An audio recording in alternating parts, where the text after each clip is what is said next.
Day 68. Let's start by reading Psalm chapter 78, verses 1 through 7.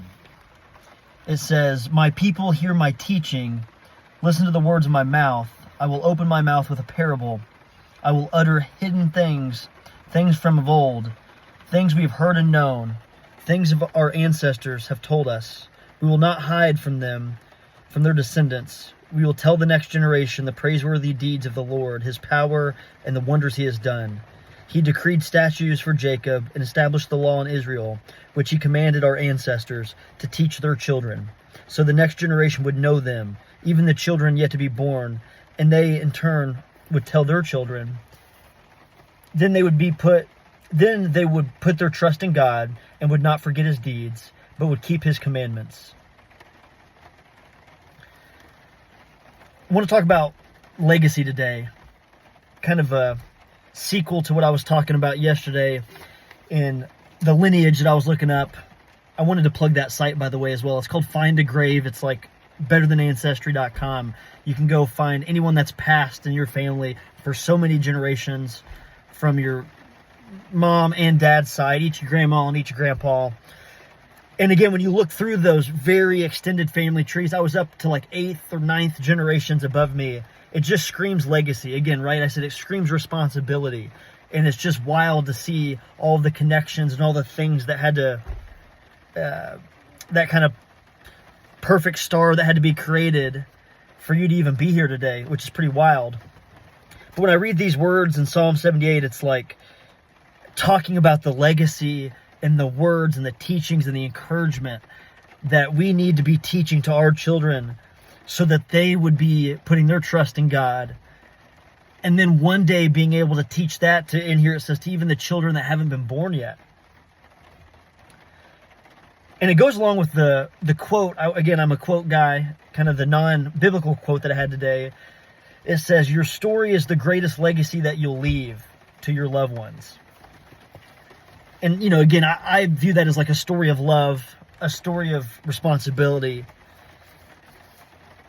And again, a sequel to yesterday, like I was talking about, maybe I'm just stuck in this mind frame where I'm learning so much about my family history and who married who and who tragically passed away or who lived a really long life and who had only 2 children or who had 12 children. And there's all these different mixtures of names and relationships. And it paints a really large picture of how we even got here today. And it just reminds me of these words. I talked about responsibility yesterday, legacy today. Like, what do we want to leave? Because, like, what hits me when I look through these 9-10 generations deep, dating back to early 1600s, is like, we're all going to be gone one day. And I don't say that in like a morbid way, but we're going to join the ancestors before us. And first of all, it's really neat to learn about like some of the Christian roots of my family. There was a few people that were noted, and it says in this findagrave.com, there's some articles by certain people.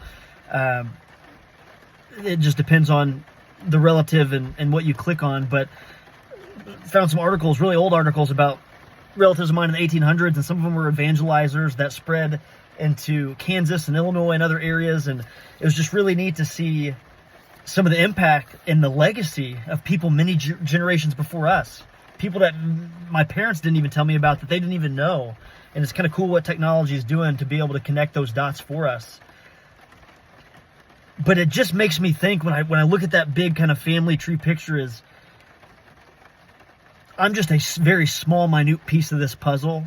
And maybe in 100 years, 200 years, someone will look back and say, oh, who was Bryson and Catherine Mills, and who were their children, Memphis and Gentry and Decker. And it's just an interesting thing to think about when you frame it that way, is like, I'm going to be gone, but I want to leave the best legacy and make the most out of the short time that I have here. I don't want to look on my deathbed and say, oh man, I could have done so much more. Or I let my fear stop me from, living a life for God, living a life that is maximizing everything that God gave me.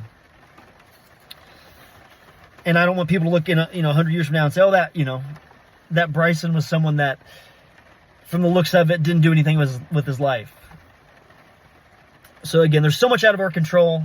I see that when I go through our family lineage of like, again, there's some tragedy in there, whether it's death in childbirth or some sort of accident on the railroad or fighting for our country in some very bloody wars. Like, there's a lot there, but it just paints a really interesting picture of responsibility and legacy.